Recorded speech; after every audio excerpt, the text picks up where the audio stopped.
Good morning students. आज के lecture में हम पढ़ेंगे धातुओं की व अधातुओं की जल के साथ अभिक्रिया।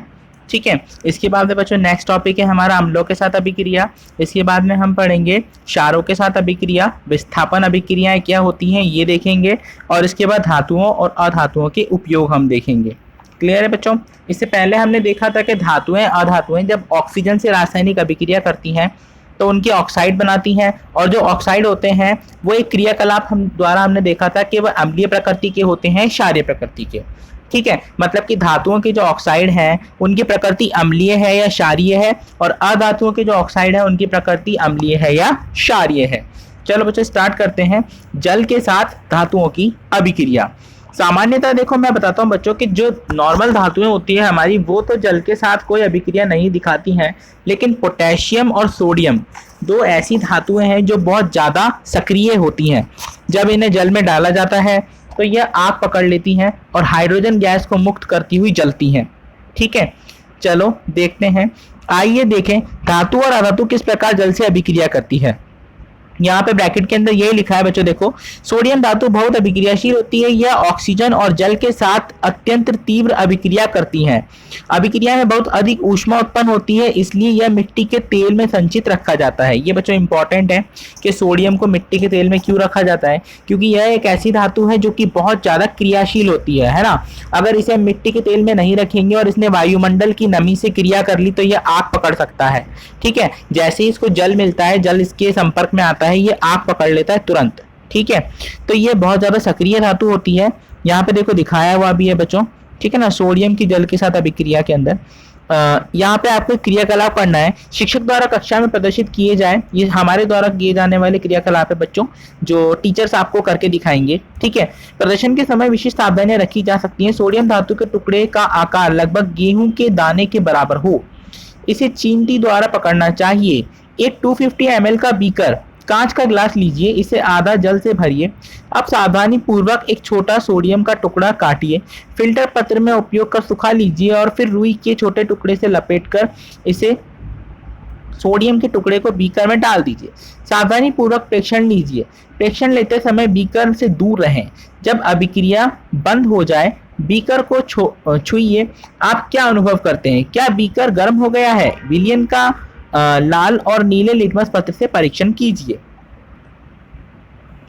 आपने देखा कि सोडियम जल के साथ तीव्र अभिक्रिया करता है, वह कुछ अन्य धातुएं ऐसा नहीं करते। उदाहरण के लिए आयरन जल में धीमी अभिक्रिया करता है। सामान्यतः अधातु जल से अभिक्रिया नहीं करते। जैसा मैंने आपको बताया बच्चों, अधातु जो होंगे वो कोई रिएक्शन नहीं करते वाटर से, ठीक है ना, लेकिन जो धातुएं होती हैं वो रिएक्शन करती हैं। यद्यपि ये वायु में बहुत सक्रिय हो सकते हैं। इस प्रकार के अणुओं को जल में रखा जा सकता है। उदाहरण के लिए फास्फोरस एक बहुत सक्रिय अधातु है। फास्फोरस जो होता है बच्चों, ठीक है, वो एक बहुत सक्रिय अधातु होती है। अब फास्फोरस क्या होता है बच्चों, उसको अगर आप खुला छोड़ोगे तो वो भी आग पकड़ सकता है। वायु में खुला रखने पर यह आग पकड़ सकता है। फास्फोरस से वायुमंडलीय ऑक्सीजन का संपर्क ना हो, इसीलिए इसे जल में रखा जाता है। अच्छा, तो फास्फोरस को हम काय में संचित करके रखते हैं बच्चों? जल में। ठीक है, और अम्लों से अभिक्रिया नेक्स्ट है आपका अम्लों से अभिक्रिया। पहले मैं आपको देखो बताता हूँ बच्चों, धातुओं की जो अभिक्रिया होती है जल के साथ वो कैसी होती है। यहाँ पर हमने सोडियम की अभिक्रिया पढ़ी है जल के साथ, तो इस रिएक्शन को मैं आपको लिख के दिखाता हूँ कि सोडियम धातु जो होती है जब वो जल के संपर्क में आती है तो किस तरह की अभिक्रिया वो करती है। ठीक है, स्टार्ट करते हैं। देखो बच्चों, सोडियम का सिंबल होता है हमारा Na। ठीक है, तो Na है हमारी सोडियम है, प्लस वाटर होता है हमारा H2O। ठीक है, तो यहाँ पे क्या होगा, यहाँ पे हमारी रिएक्शन होगी, एक तो बनेगा हमारे पास में NaOH सोडियम हाइड्रोक्साइड, प्लस यहाँ से हाइड्रोजन गैस रिमूव होगी, है ना, H2। ठीक है, तो इस रिएक्शन को बैलेंस कर लेते हैं बच्चों हम लोग। यहाँ पे भी 2 आएगा इसके पहले, 2Na plus 2H2O gives us 2NaOH plus H2। अब हाइड्रोजन काउंट करो बच्चों, 2 हाइड्रोजन ये रहे, 2 हाइड्रोजन यहाँ, 4 हाइड्रोजन हो गए, 4 हाइड्रोजन यहाँ है, 2 ऑक्सीजन यहाँ है, 2 ऑक्सीजन ये रहे, 2 सोडियम ये रहे। ये इसकी बैलेंस रिएक्शन है। ठीक है, कि जो दो Na के मॉलिक्यूल होंगे वो H2O से वाटर से रिएक्ट करेंगे, जल से क्रिया करेंगे और क्या बना लेंगे, NaOH, सोडियम हाइड्रोक्साइड। देखो अब ये जो सोडियम हाइड्रोक्साइड बना है, जब इसका हम pH लेते हैं बच्चों, तो यह एक क्षार है। यह क्या है, एक क्षार। मतलब कि ये क्या करेगा, ये लाल लिटमस को काय में परिवर्तित कर देगा, लाल लिटमस को ये नीले में परिवर्तित कर देगा। ठीक है, ये लाल लिटमस को काय में परिवर्तित कर देगा बच्चों, ये लाल लिटमस को नीले में परिवर्तित कर देगा। ठीक है, ये आपका लाल लिटमस पेपर समझो, और इसको ये काय में बदल देगा, ये इसको बदल देगा नीले के अंदर।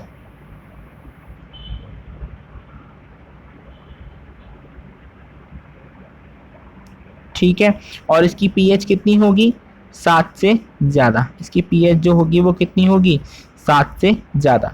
तो ये कैसा है, एक क्षार की तरह व्यवहार करता है। हमने पढ़ा भी है कि धातुओं के जो ऑक्साइड और हाइड्रोक्साइड होंगे वो क्षारीय होंगे। ठीक है, अब चलते हैं हम दोबारा से।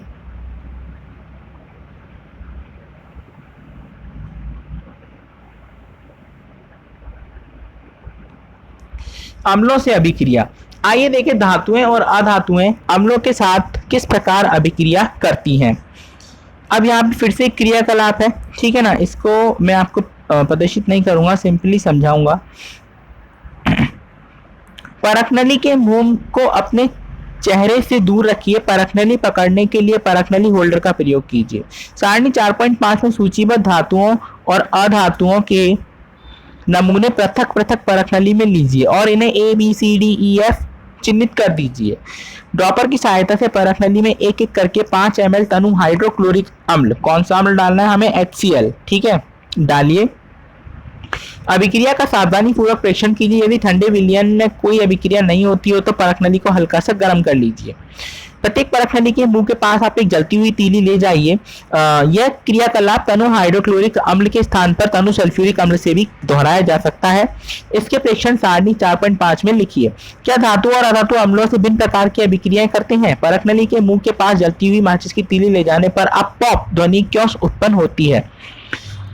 आपने पाया होगा कि अधातु सामान्यतः अम्लों के साथ अभिक्रिया नहीं करते, परंतु धातु अम्लों से अभिक्रिया करते हैं और हाइड्रोजन गैस को उत्पन्न करते हैं। ठीक है बच्चों, जब धातु की अभिक्रिया कराई जाती है अम्लों से तो ये क्या उत्पन्न करते हैं, हाइड्रोजन गैस को उत्पन्न करते हैं जो पॉप ध्वनि के साथ जलती हैं। कौन सी ध्वनि के साथ जलती हैं? ये पॉप।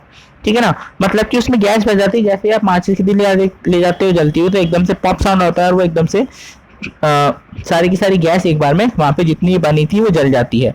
आपने देखा कि कॉपर तनु हाइड्रोक्लोरिक अम्ल के साथ गर्म करने पर भी अभिक्रिया नहीं करता।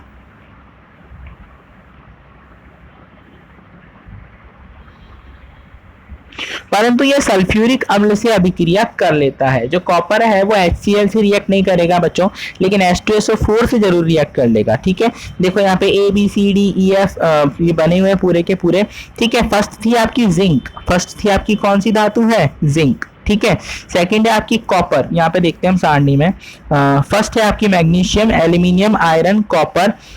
इसके बाद में है लकड़िया, कोयला और सल्फर का चूर्ण। ठीक है, यहाँ पे हमारे पास में है जिंक, FeSO4 है ना, आयरन है। ठीक है, और उसके बाद में है दूसरी धातुएं, काफी सारी धातुएं। ठीक है, चलो आगे देखते हैं। पॉप ध्वनि क्या दर्शाती है? पहले की तरह पॉप ध्वनि हाइड्रोजन गैस की उपस्थिति दर्शाती है। जो पॉप का साउंड होता है वो क्या रिप्रेजेंट करता है बच्चों यहाँ पे, कि जो आपका विलयन था उसमें कौन सी गैस बनी है, हाइड्रोजन गैस बनी है। जब धातुओं ने अम्लों के साथ अभिक्रिया करी तो कौन सी गैस उत्पन्न हुई, हाइड्रोजन गैस उत्पन्न हुई। धातु सोडियम हाइड्रोक्साइड से अभिक्रिया कर हाइड्रोजन गैस उत्पन्न करते हैं। ठीक है, तो जो धातुएं हैं वो सोडियम हाइड्रोक्साइड से अभिक्रिया करके क्या उत्पन्न करेगा, हाइड्रोजन गैस उत्पन्न करेगा। यहाँ पे जिंक की हम बात कर रहे हैं। जिंक को आप चाहो तो मेटल में लो बच्चों, चाहो तो क्षार में लो, ये हाइड्रोजन गैस को रिलीज करता है। ठीक है, विस्थापन अभिक्रियाएं, अगला है आपका विस्थापन अभिक्रियाएं। पहले मैं आपको अम्लों के साथ धातुओं की अभिक्रियाओं को लिख के बताता हूँ कि किस तरीके की रिएक्शन ये होती है। ठीक है, ओके बच्चों, देखो यहाँ पे हम मेटल लेंगे। सबसे पहले सपोज करो हमने ले लिया जिंक, है ना, Zn, और इसकी अभिक्रिया करा दी हमने H2SO4 सल्फ्यूरिक एसिड से। तो यहाँ पे आपका बनेगा बच्चों ZnSO4 zinc sulphate plus H2।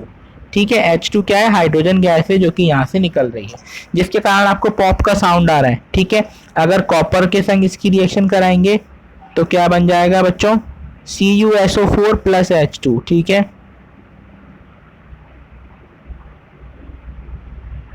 और भी बहुत सारे तरीके हैं, कई दूसरी धातु डालोगे तो उसका वो बन जाएगा सल्फेट और हाइड्रोजन गैस रिलीज होगी। ओके, और जिंक की रिएक्शन अगर हम कराते हैं NaOH से, सोडियम हाइड्रोक्साइड से, ये क्षार है, ये अम्ल है, ठीक है ना, तो यहाँ पे बन जाएगा हमारा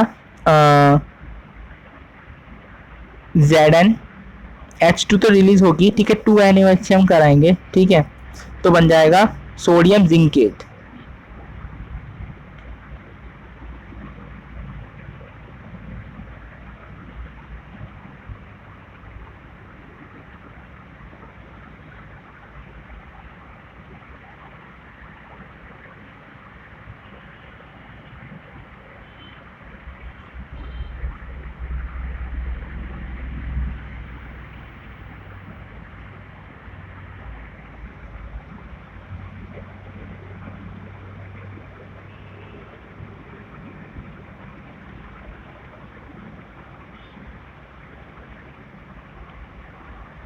ठीक है, तो इस तरह की अभिक्रिया होगी बच्चों। यहाँ पे आप देखो सबके अंदर क्या बनी है, हाइड्रोजन गैस बनी है, और ये हाइड्रोजन गैस ही होती है जिसके कारण पॉप का साउंड हमें सुनाई देता है। चलो आगे चलते हैं बच्चों।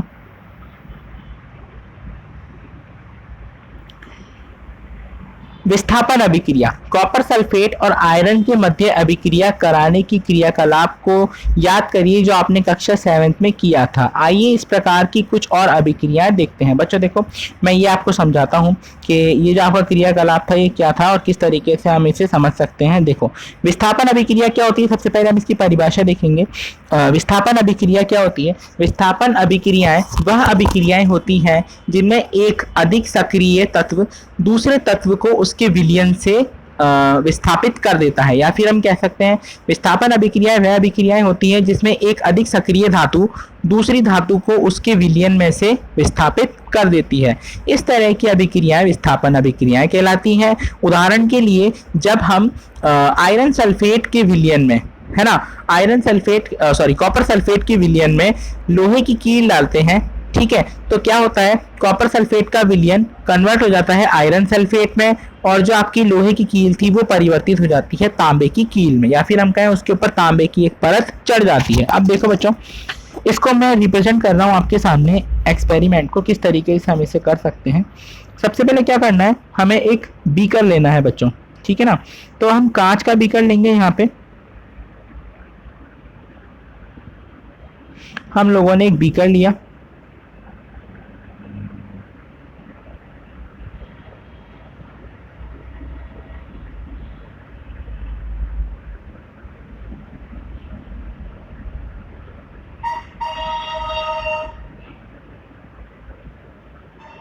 अब इसके अंदर हम भर देंगे कॉपर सल्फेट। कॉपर सल्फेट का कलर होता है हमारा लाइट, लाइट आसमानी होता है, इस तरीके का कलर होता है। ये बहुत डार्क है, इससे भी लाइट होता है बच्चों, ठीक है ना। देखो मैं बताता हूँ कैसा होता है, कुछ इस तरीके का कलर उसका होगा, है ना।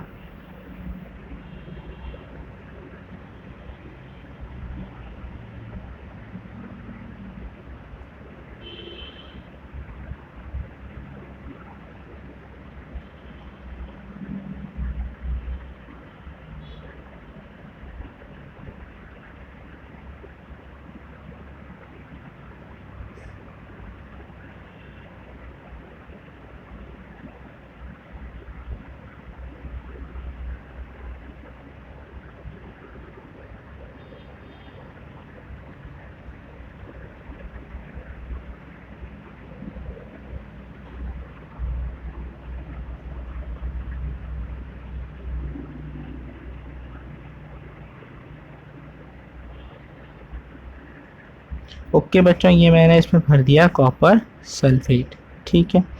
अब हम क्या करेंगे, ये कॉपर सल्फेट का विलयन है, इसके अंदर हम क्या लटकाएंगे, एक कील लटकाएंगे। इसके अंदर हम क्या लटकाएंगे, आयरन, है ना, लोहे की एक कील लटकाएंगे।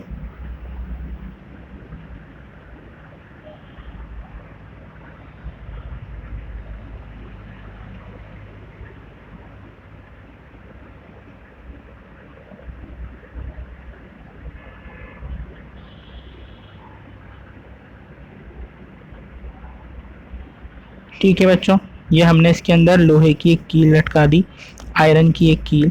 थोड़े टाइम बाद जब हम यहाँ पे देखेंगे तो क्या होगा बच्चों कि ये जो लोहे की कील है ना, इसके ऊपर कॉपर की एक परत जम जाती है। किसकी परत जम जाती है? कॉपर की। ठीक है, तो इसके ऊपर तांबे की एक परत इस तरीके से जम जाएगी, और ये जो पहले आपकी लोहे की कील थी अभी कैसे कलर की हो जाएगी? तांबे की हो जाएगी। ठीक है ना, तो और विलियन का जो कलर होगा आपका पहले था आसमानी कलर का। पहले विलियन का कलर कैसा था बच्चों? आसमानी था। बाद में जब ये पूरी चीज हो जाएगी तो विलियन का कलर आपका हो जाएगा सी ग्रीन कलर का। ठीक है, इस तरह का कलर हो जाएगा विलियन का, आपका सी ग्रीन कलर का आपका विलियन हो जाएगा। ठीक है, तो विलियन का कलर भी बदल जाएगा। तो अब यहाँ पे ऐसा क्या हुआ जिससे कि ये सारा पराक्रम हुआ कि कील हमारी जो थी वो पहले लोहे की थी और वो तांबे में बदल गई, और जो आपका ये विलियन था वो पहले आसमानी कलर का था, अब ये सी ग्रीन कलर का हो गया।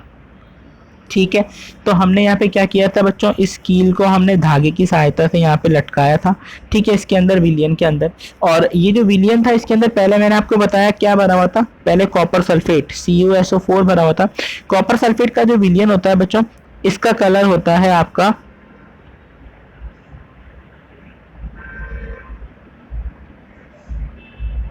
Sky blue. कैसा होता है? Sky blue. ठीक है, अब क्या हुआ, यहाँ पे जो मेटल थी आपकी वो कॉपर थी। यहाँ पे मेटल कौन सी थी? कॉपर। इससे ज्यादा रिएक्टिव मेटल होती है बच्चों आयरन। इससे ज्यादा रिएक्टिव मेटल कौन सी होती है? आयरन।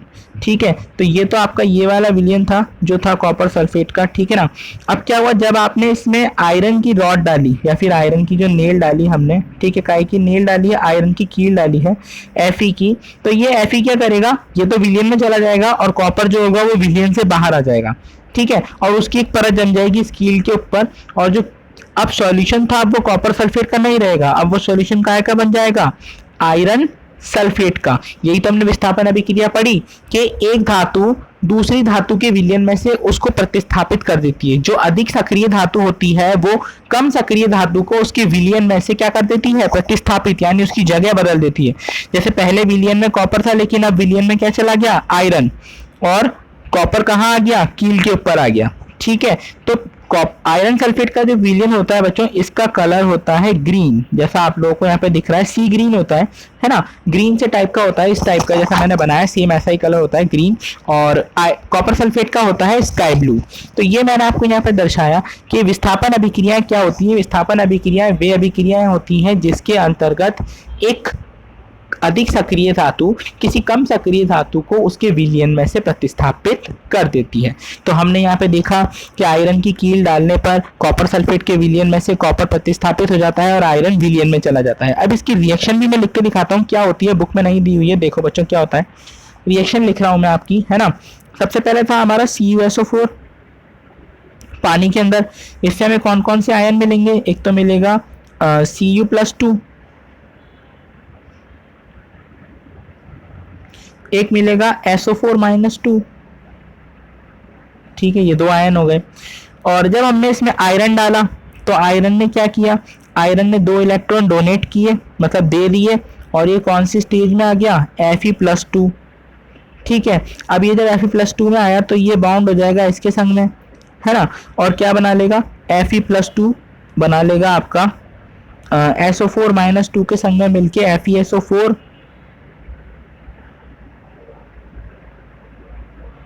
और जो 2 इलेक्ट्रॉन आपके बचे वो कौन ले लेगा? इन 2 इलेक्ट्रॉन को ले लेगा आपका कॉपर। ठीक है, ये जो 2 इलेक्ट्रॉन बचे ये कॉपर गेन कर लेगा आपका। ठीक है, ये कॉपर रहा +2 ऑक्सीडेशन स्टेट में, यहाँ पे इसने 2 इलेक्ट्रॉन ले लिए हैं और ये बन जाएगा कॉपर सॉलिड। पहले ये काय में था? एक्वस, एक्वस मतलब कि पानी, पानी के अंदर था पहले ये, अब ये सॉलिड स्टेट में आ गया। और पहले ये सॉलिड था यहाँ पे आयरन, और अब ये कहाँ चला गया? एक्वस में, मतलब कि पानी के अंदर। ठीक है, तो दोनों ने अपनी जगह बदल ली। इस तरह से इसकी केमिकल रिएक्शन होती है बच्चों। आज का टॉपिक यहीं ख़त्म करते हैं। नेक्स्ट क्लास में हम देखेंगे कि इनके उपयोग क्या होते हैं धातुओं और अधातुओं के। यहाँ पे मैंने आपको विस्थापन अभिक्रिया बताई, इसके और उदाहरण देखेंगे। ओके बच्चों, थैंक यू।